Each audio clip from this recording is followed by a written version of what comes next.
Doctor Indu Sharma का स्वर कथा चैनल के सभी श्रोताओं को श्रद्धेय नमन। पिछले एपिसोड में हमने ब्राह्मण ग्रंथों के विषय में चर्चा की थी। आज हम चर्चा करेंगे आरण्यक साहित्य पर। इससे पूर्व हम आरण्यक साहित्य पर प्रकाश डालें, आप सभी से कृपया निवेदन है कि यदि आपने अभी तक हमारे चैनल को सब्सक्राइब नहीं किया है तो अवश्य कर दें, जिससे आपको सनातन धर्म से संबंधित समस्त जानकारी अविरल प्राप्त होती रहे। धन्यवाद। तो आइए आरंभ करते हैं आरण्यक साहित्य पर चर्चा। आरण्यक हिंदू धर्म के पवित्रतम और सर्वोच्च ग्रंथ वेदों का गद्य वाला खंड है। यह वैदिक वाङ्मय का तीसरा हिस्सा है और वैदिक संहिताओं पर दिए भाष्य का दूसरा स्तर है। इनमें दर्शन और ज्ञान की बातें लिखी हुई हैं। कर्म कांड के बारे में ये चुप हैं। इनकी भाषा वैदिक संस्कृत है। वेद, मंत्र तथा ब्राह्मण का सम्मिलित कथन है।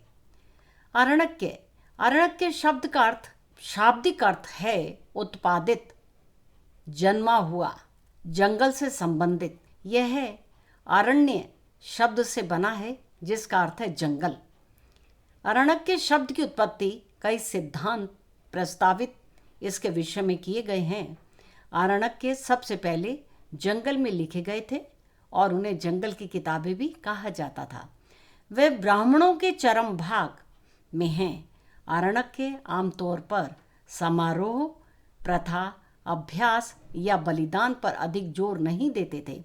इनके बजाय वे दर्शन और अध्यात्मवाद पर ध्यान केंद्रित करते हैं।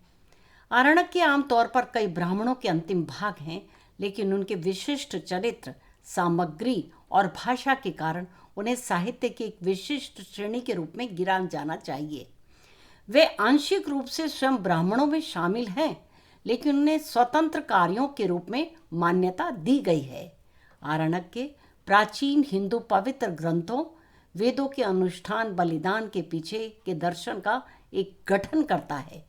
वे आमतौर पर वेदों के बाद के खंडों का प्रतिनिधित्व करते हैं। ये अपने नाम के अनुसार ही अरण्य या वन से संबंध है। जो अरण्य में पढ़ा या पढ़ाया जाए उसे आरण्यक कहते हैं। अरण्ये भवम आरण्यकम। आरण्यक ग्रंथों का प्रणयन प्राय ब्राह्मणों के पश्चात हुआ, क्योंकि इसमें दुर्बोध यज्ञ प्रक्रियाओं को सूक्ष्म अध्यात्म से जोड़ा गया है। वैदिक वाङ्मय के अनुसार आरण्यक ब्राह्मण ग्रंथों एवं उपनिषदों को जोड़ने वाली एक कड़ी है। संहिताओं के अंतिम भाग ब्राह्मण ग्रंथ हैं और इनमें यज्ञों के दार्शनिक और आध्यात्मिक पक्ष का जो अनुकरण हुआ है उसका पल्लवित रूप आरण्यक ग्रंथ हैं। इनमें उस विषय का और विस्तृत विवेचन हुआ है। इसका ही सुविस्तृत रूप उपनिषद हैं। चारों वेदों में प्रत्येक शाखाओं या पाठों में आता है। प्रत्येक शाखा की अपनी संहिता, ब्राह्मण, आरण्यक और उपनिषद हैं।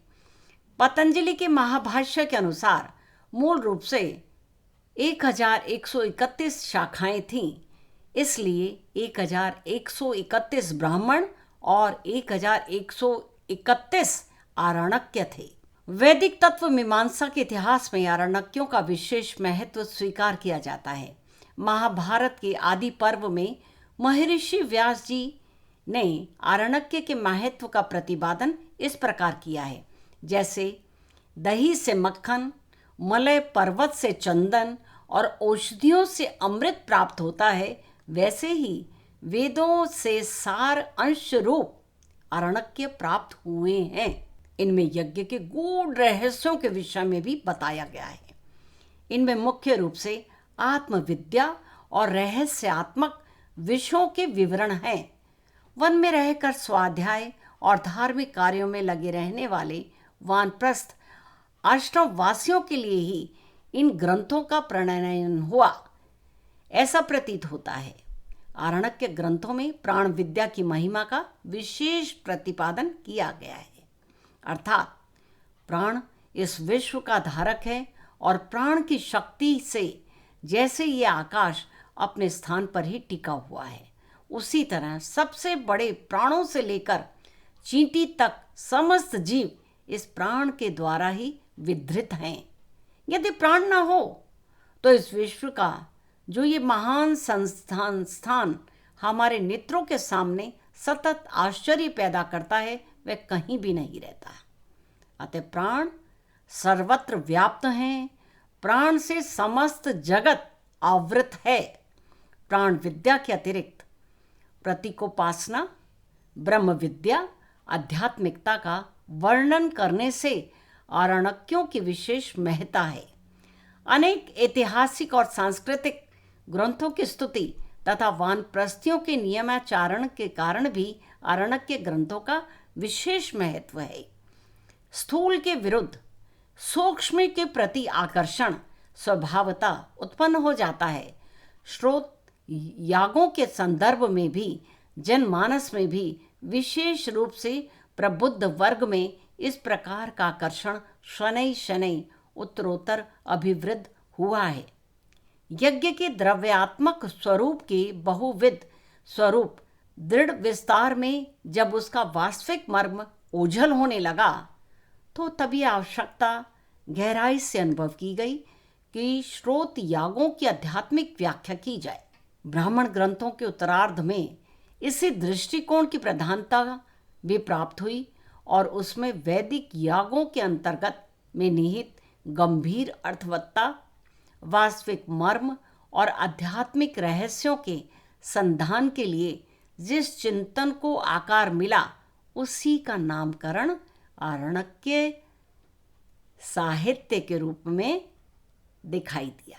उपनिषदों में जिन आध्यात्मिक तत्वों को हम अच्युत्य शिखर पर आरूढ़ देखते हैं, उनकी पृष्ठभूमि आरण्यकों में ही निहित है। वेदोक्ति सामाजिक व्यवस्था में आश्रम वृद्ध प्रणाली का विशेष महत्व है। ब्राह्मण ग्रंथोक्त श्रोत यागों के अनुष्ठान के अधिकारी गृहस्थ आश्रमी माने गए हैं। इसके पश्चात वानप्रस्थ में प्रविष्ट व्यक्तियों के लिए वैदिक वाङ्मय में आरण्यक दृढ़ साहित्य विशेष उपादेय समझा गया है। 50 वर्ष से अधिक अवस्था वाले ऐसे व्यक्तियों में जो श्रोता योगों के स्थूल द्रव्यात्मक स्वरूप से सुपरिचित थे, अब इस स्वरूप के वास्तविक मर्म की जिज्ञासा स्वभावतः अधिक थी। इन्हीं की बौद्धिक जिज्ञासाओं के शमन के लिए आरण्यक के दृढ़ साहित्य का प्रणयन हुआ।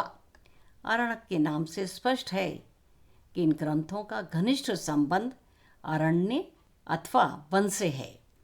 अरण्यों के एकांत वातावरण में गंभीर आध्यात्मिक रहस्यों के अनुसंधान की चेष्टा स्वाभाविक ही नहीं सुकर भी थी। आरण्यकों में सकाम कर्म के अनुष्ठान तथा उसके फल के प्रति आसक्ति की भावना विद्यमान दिखाई देती है। इसी कारण इनका आध्यात्मिक महत्व ब्राह्मण ग्रंथों की अपेक्षा अधिक है। उपनिषदों के तत्व ज्ञान को समझने के लिए भी आरण्यकों का पहले अनुशीलन आवश्यक है। उपनिषदों में बहुसंख्यक ऐसे प्रसंग हैं जिनके यथार्थ परिज्ञान के लिए उनके उन मूलाधारों को जानना अति आवश्यक है, और वह मूलाधार आरण्यकों में निहित हैं।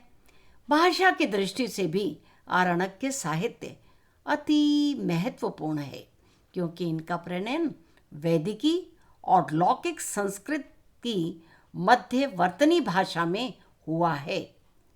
कर्मकांड की दृष्टि से भी ब्राह्मण एवं आरण्यक के परस्पर अत्यधिक संबद्ध है। इसलिए बोधायन धर्म सूत्र में आरण्यकों को भी ब्राह्मण आख्या से संयुक्त किया गया है। आरण्यकों का मुख्य प्रतिपाद विषय भी याज्ञिक कर्मकांड के दार्शनिक पक्ष का उद्घाटन है। ऐतिहासिक संदर्भों में उपादेय अनेक तथ्यों का परिज्ञान भी आरण्यकों से ही संभव है। तदनुसार यज्ञोपवीत का सर्वप्रथम उल्लेख तैत्तिरीय आरण्यक में है। वहाँ ये कहा गया है कि यज्ञोपवीत धारण करके जो व्यक्ति यज्ञानुष्ठान करता है उसका यज्ञ भली प्रकार से स्वीकार किया जाता है। ऐसा यज्ञोपवीतधारी व्यक्ति कुछ भी पढ़ता है वह यज्ञ ही है। श्रमण शब्द का प्रयोग तैत्तिरीय आरण्यक में तपस्वी के अर्थ में हुआ है। कालांतर में बौद्ध काल में यह शब्द बौद्ध भिक्षुकों का ज्ञापक बन गया। इसी आरण्यक में एक सहस्त्र धुरों वाले, बहुसंख्यक चक्रों वाले तथा सहस्त्र अश्वों वाले एक विलक्षण रथ का भी वर्णन है। काण्वशाखीय बृहदारण्यक में संन्यास का विधान स्पष्ट शब्दों में किया गया है और ये माना गया है कि आत्मा का ज्ञान प्राप्त करने के पश्चात ही कोई मुनि होता है और इसी ब्रह्मलोक की इच्छा से सन्यासी संन्यास धारण करते हैं। 4 वेदों के आरण्यकों के नाम हैं ऋग्वेद, ऐतरेय आरण्यक, सांख्यायन आरण्यक और यजुर्वेद में शुक्ल यजुर्वेद, शतपथ ब्राह्मण के माध्य दिन शाखा का 14वां कांड एवं काण्व शाखा का 17वां कांड। कृष्ण यजुर्वेद तैत्तिरीय आरण्यक, सामवेद तलवलकार आरण्यक, छांदोग्य आरण्यक और अर्थवेद में गोपथ आरण्यक। तो आज बस केवल इतना ही। अगले एपिसोड में हम फिर से चर्चा करेंगे उपनिषदों की। तो आइए, आप सभी से सविनय निवेदन है कि आप सभी स्वर कथा चैनल से जुड़े रहिए, जिससे आपको भारतीय संस्कृति एवं सनातन धर्म से परिचित हुए हम आगे इस रथ को और भी ज्ञान बढ़ाएं। आप सभी का फिर से सहृदय धन्यवाद।